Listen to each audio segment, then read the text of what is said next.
There are four kinds of human suffering, um, philosophically speaking.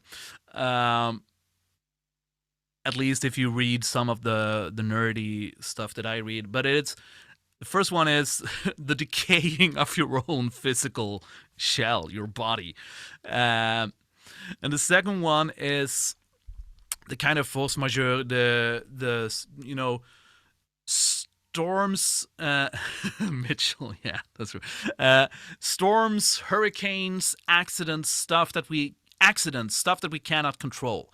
Um, the third, the inadequacy we have in our interhuman relations, like we feel like we don't have get enough love or understanding or whatever from other people.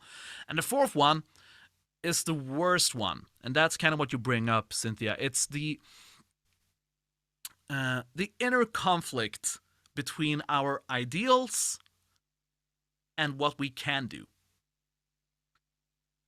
what we want to be or do, and what we actually are and what we actually do.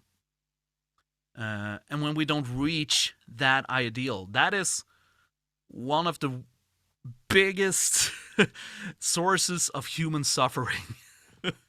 um, and we singers know how hard that can be. And it all comes down to where do you place the demands on yourself. And like the perfection is about punctuation. If you, the Italians here have to help me with the Latin, but uh, perfection exists in certain areas. In math, you can have like the perfect formula, blah, blah, blah. Or in sports, where we can decide that, yes, this is the fastest 100-meter person alive today. This is perfect for now. Um, it's harder in aesthetics and art and music because it's more of a subjective sensation or feeling. Uh, and it all comes down to like sometimes being able to be and tell yourself that you should be good enough. But there are areas when we don't want good enough. We don't want a good enough pilot when we go to fly somewhere, or we don't want a good enough surgeon that cuts us in pieces. Um, and I'm a huge philosophy hobby nerd, but so I will not get try not to get too deep into it. But uh, Platon talked about this existence that we have is an unfinished picture of his theory of ideals, the Platonic idealism. So his ideas is that whenever we see or hear something that is perfect, we get subconsciously reminded of that other plane of existence, that kind of paradise. And that's why we want to reach it.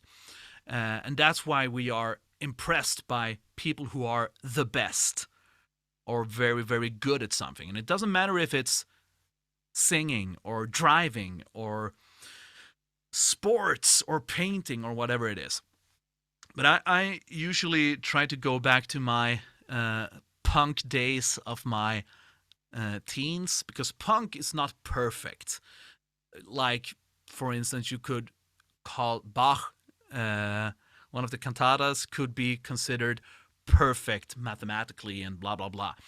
But it's all about culture and context, because punk music can be perfect too, because you can find that perfect, intense sensation of fuck everything. And when you feel that same feeling, it is the perfect feeling. Um, so it's more about the perfection, it's more about precision, being able to do something good. And the old, it's completed, not perfect. Uh, and if we want more examples, we can talk about Da Vinci, who was kind of hunted throughout an entire Europe because he never finished all the stuff that he got paid to do for all the lords around there. He didn't finish stuff, and he kind of got a bounty on his head. And the other turtle, Michelangelo, did kind of the same thing. His stuff is sometimes called non finito art because we have the sculptures that kind of climb out of the marble, or like where it's marble up to here and then it's the other. It's unfinished, but it's still art. Um, yeah, the other turtle. I was a turtle freak when I was a kid, and that's kind of where it started, with my art interest. But we have the other things that are considered awesome, but were not finished. We have the Mozart Requiem. We have the Schubert's The Unfinished Symphony. We have my favorite writer, Robert Jordan, who died before he finished The Wheel of Time. And another one finished it, and it was probably not perfect to some, but it was finished, and we got a conclusion, an epic one.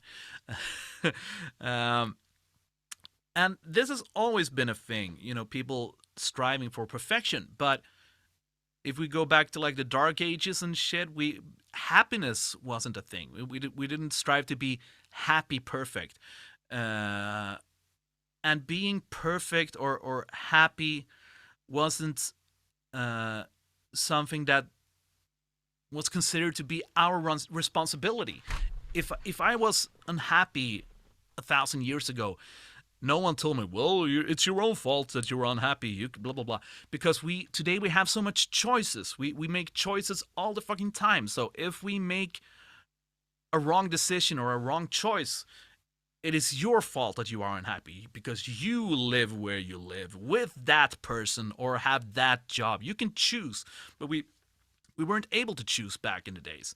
So today we get depressed because we can make all the decisions that we have. And I don't want to I don't want to offend anyone with religion, but back then there was only one perfect person, and that was Jesus Christ. And we got the Imitazione Christi. Help me with the pronunciation, Italians, please. What we were striving for, the perfection we were striving for, was Jesus, and that's kind of hard to live up to. And if you felt unhappy and miserable, you were probably better off. You were, yeah, you're getting there. You were almost there, buddy. Feeling miserable? Good, because earthly joys are not our consideration. And you already know all of this when it comes to singing. We hear these amazing singers all the time, and we compare ourselves with them, and we build up an ideal. And like I said, the number one source of human suffering was the inner conflict between our ideals and what we can do. And we hear and see so much. And I sometimes talk about when I released the first demo with my first band. I was 13 and I played the bass, and we had a 4-song EP that we sold to our close friends and families. And it probably sucked a lot, but no one knew that we sucked that much. We were able to grow, and once we were like 16, 17, 18, we were pretty good. But now, because no one heard it, so no one knew we sucked. But if you release something today, you're instantly open to the entire world of assholes pushing you down. So one song, if you release one song or one vocal cover of whatever, within 24 hours, there can be someone at the other side of the earth who could tell you, your intonation sucks, or whatever, pulled out of their ass. And then you feel bad. And that's the downside of today. Yes, very relatable. So and we and the market is built now. So I was a philosopher. Now will be like Marxist, whatever. But that's not the point. But every commercial ever is built upon the idea that you are not perfect. You need this, whatever it is, to be perfect. That's how voice teachers work, especially the ones that tell you, well, you're not good enough. Come have a class with me. Um, and they love to tell you in how many ways you suck. Um, and this kind of ties into another question that I had. Uh, the someone who talked about the communication between teacher student, that I wanted me to talk a little bit about that, or like the fancy stuff is bottles or any kind of the or the humidifiers or stuff. It yes, sometimes you probably need it, but you probably don't, and it's just a way to make money out of your insecurity. Um, Ask someone who knows a lot about those things that will not make a profit out of your insecurity before you buy it. Don't ask the person who sells it. Um, Here we get some comments. Sometimes our imperfections makes us perfect to others. Yes, and I will come to that after the commercial break. So when you find a technique and can do it as you should, but don't like how your voice sound, how do you get through that feeling? Yes, that is another thing that I will also talk about, because this is golden. Yes, sometimes those bad experiences have made me want to not do it anymore, which super sucks a lot. This philosophical section is really valuable. Yes. Uh, um,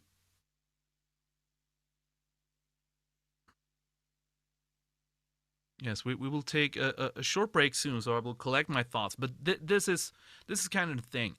The problem is when we have an ideal and we can't reach it, and we are taught since we are babies that to solve this problem we need to get better. But this works equally good. And that's why the most important work a voice teacher should do for you is not to make you more insecure, because that is basically that's capitalism speaking. Like, I don't want you to get any better. I want you to feel slightly insecure when you leave my. I'm not saying this, but if I were to do this solely for the money, it would be when you leave my lesson, you should feel slightly insecure, not really understand what I've been talking about, and want to come back. I think the opposite, that when you leave a voice lesson, you should feel so good, like you've accomplished something, like you dare to do something, uh, and that I am enough. I don't have to strive here. I can strive here and meet those goals. Um, Teachers say something in the light of "I can fix you." Yeah, fixing voices. Um, yeah, I also made it a thing. I can't. I don't succeed all the time, but I try to talk about how I do and not how others do. But sometimes it's inevitable to talk about how other teachers do or have done to me or others, because it's an example of how you should not do. Um, I'll just see, and when it comes to this, uh, reaching, uh, we must. Yeah, this is part of the solution that I said I would talk about afterwards. But um, allowing ourselves to fail, because this is another thing I can notice with students who are afraid to try things, and especially if it doesn't work at the first try. But that is because we are also fed with those kind of truths that if you do this perfectly, with using this and that, blah, blah, blah, blah, blah, Latin names, blah, blah, blah, if you do that, it will sound up. And if it doesn't sound like up the first time you try it, then you are a failure. And allow yourself to fail. Don't try to fail. It's not like fail and you will get better, but allow yourself to fail. It's like, well, fuck it. I will try 100 more times. We get some more. Also find the strength for our voice and use it. Yeah, everyone is different. Thank you, Valerie. I feel so much better after every lesson with David. Thank you. Mark, this is immensely valuable to me. I've been sitting on several covers for months and I have not posted because I always find excuses not to release the video. Yeah, I hope so too. I also hope you do it. Those God of limits who want to discourage us and criticize us under their perfection actually reveal themselves too. So I say to myself and to all of us, when you understand that every opinion is a vision loaded with personal history, you begin to understand that every judgment is a confession. Yes, Carol. You're allowed to fuck up. Yeah. It is so great to hear. I literally had a teacher before who was making me feel even more insecure. As a woman, I have a very dark voice and I really struggle with daring to sing in front of others. You make me daring to try. Thank you.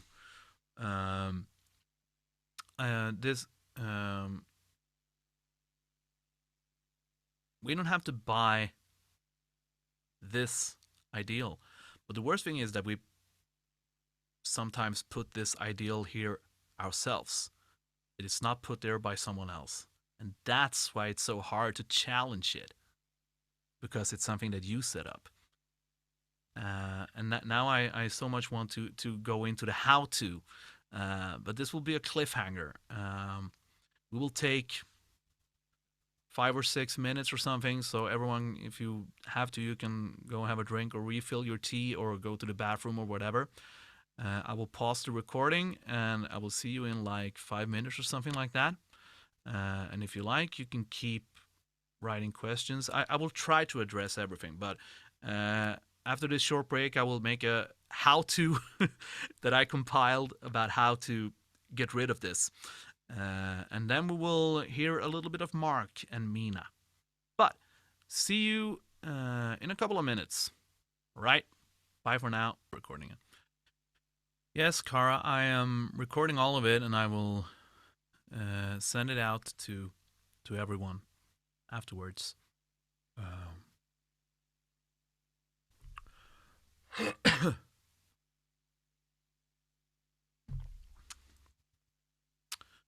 So,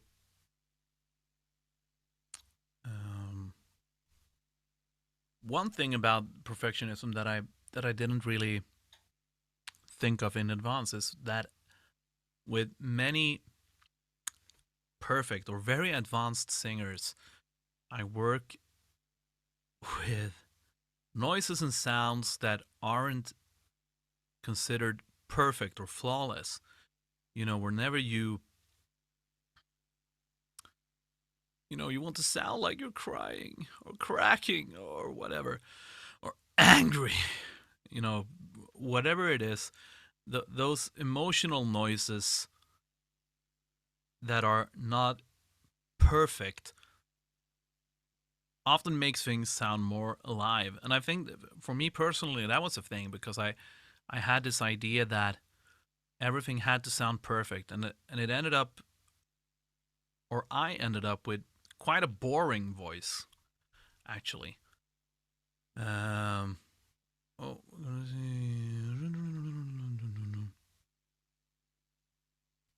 gonna see if someone was writing. If they didn't get to, I'm just gonna see if I can invite this person. Just give me a sec.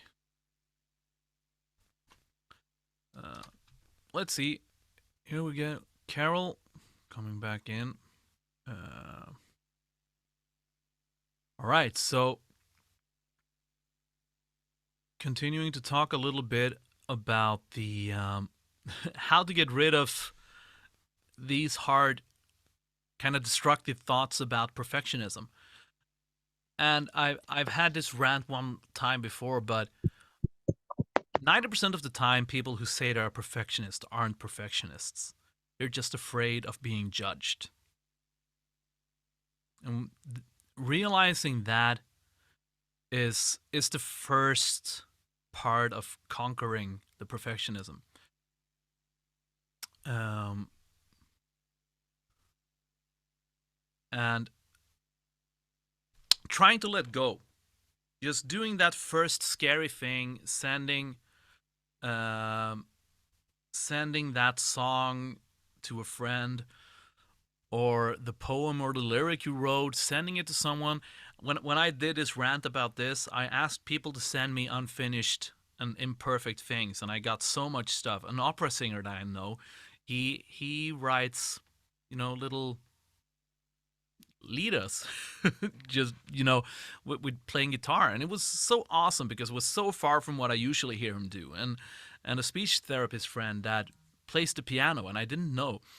Um, and it's so amazing. So if you sit on those things, just send me whatever. Um, so if I can, I'd love to be that person to hear things first. Uh, Many people that you send your things to will like it, no matter what you think. And about being losing the perfectionism, the ideal thing, be micro ambitious, set reachable goals, and be super fucking focused on what you have in front of you right here, right now. If you're doing this right here, right now, singing this song, focus on that. Don't focus on this or that. This is easier said than done, but it's learnable. You just have to try and try and try and try.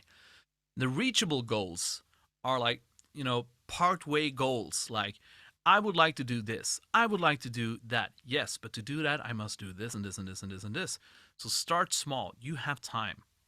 Um, I decided when I started to record music again, when I had a break when I didn't do any music at all on my own end. But when I started again, I decided that I want to be on many albums. That was my thing. Other people want to play live. Other people want to do this or that, or want to sing higher than this or that person. But I decided that I want to be on many albums. I want to work with many people, uh, and that was kind of reachable because I knew that I could do it. It just demanded some work, and I started to do it, and I just did, and it was. There's one album that I did in 2017. I recorded it, most of it in 2016, but it's still rolling. Like, I still get, like, this year I got jobs from people that I got to know doing that album. Uh, yeah, and please send me things.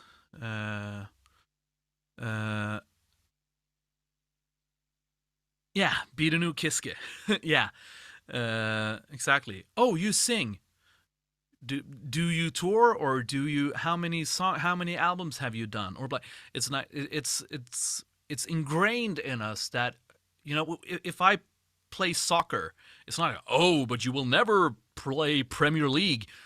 I know. Don't you think I know? Why the fuck are you telling me that? You're not making anything better by saying that. You're just allowed to do things.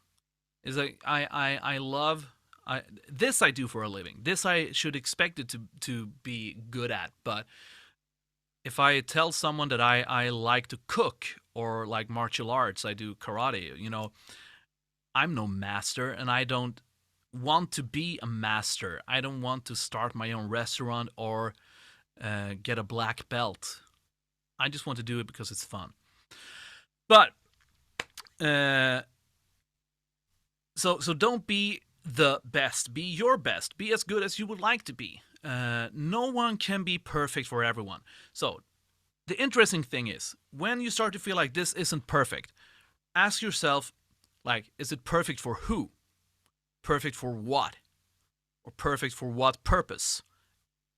Perfect for who? Are we talking about perfect for me?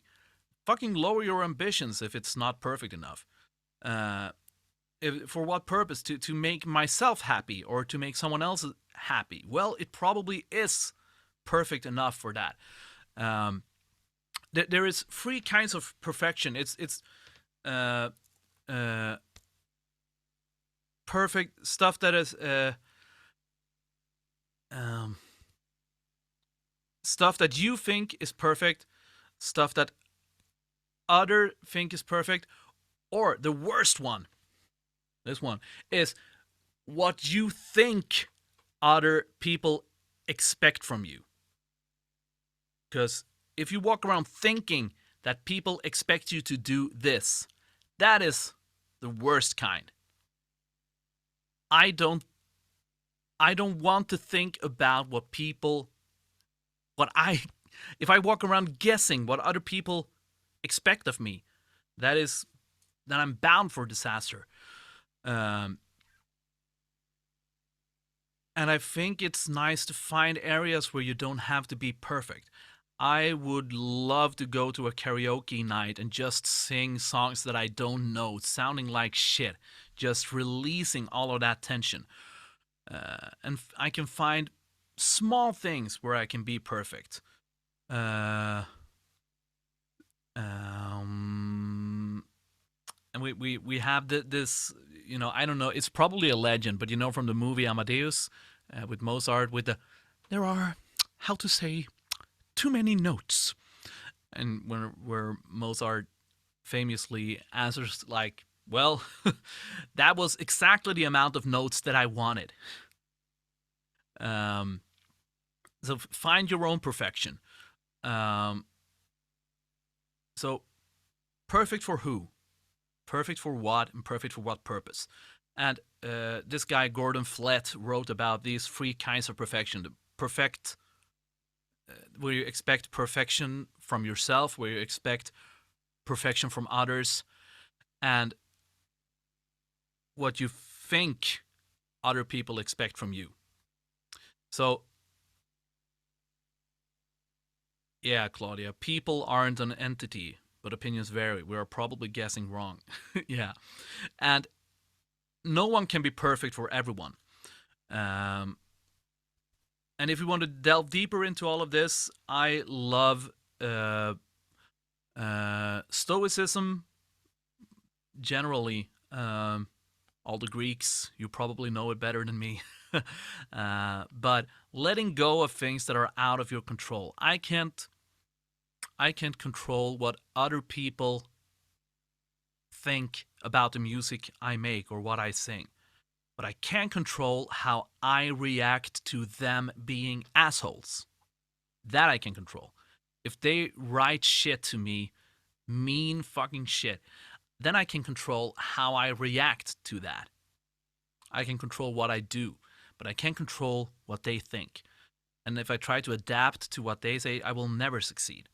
Um, um, and if you don't like Stoicism, I would say to try the wabi sabi, the Japanese kind of Buddhist way of thinking, where wabi is the simplicity, the beauty of small subtle things, and the sabi is the beauty in aging or imperfection, like rust, cracks, or decay, or yeah, basically punk. So wabi sabi or kintsugi, the thing in where you fix things with gold. Like if you broke a vase, you kind of you when you glue it together, you do it with gold. So it's even even if there's a crack, the crack is golden. And I kind of like that image of like the crack. Sometimes the crack is golden. It can be nice. Um, and to end this, that is probably a great phrase to end it. There's a crack in everything, and that's where the light gets in. Um, I like that quote. Don't remember who said it. And yes, progress is better than perfection. I'm not teaching philosophy, but I am a philosophy uh, hobby enthusiast. And No, I don't want to write a philosophy book. I don't want to teach philosophy in university, blah, blah, blah. I am perfectly fine with the level where I am now. Um, so that's another thing. I don't pretend to know everything about this. Uh, I I just like some of the thoughts and they stick in my mind and I can use them when I teach. Uh, but if we're gonna keep something, is like the biggest way to suffer is to have these ambitions placed on you, either by yourself or someone else, way up ahead, and try to do this instead of this because you will probably not reach it because you placed it too high. Yes, the mental side is so important because if you leave a lesson and feel good, then you are more probably you will probably practice more, and when you feel good about something, it's a lot better, and you will probably just keep on going. The mental part and the musicality part of singing are very often overlooked, I think. Um, Now, 7 o'clock. Uh, Brandon Sanderson Philosophy Book Club. When? Yeah. Brandon Sanderson was the dude who finished the Robert Jordan books. Yes, sure. Um, Now, we can perhaps continue with this a little bit later, but now it's high time for Mark.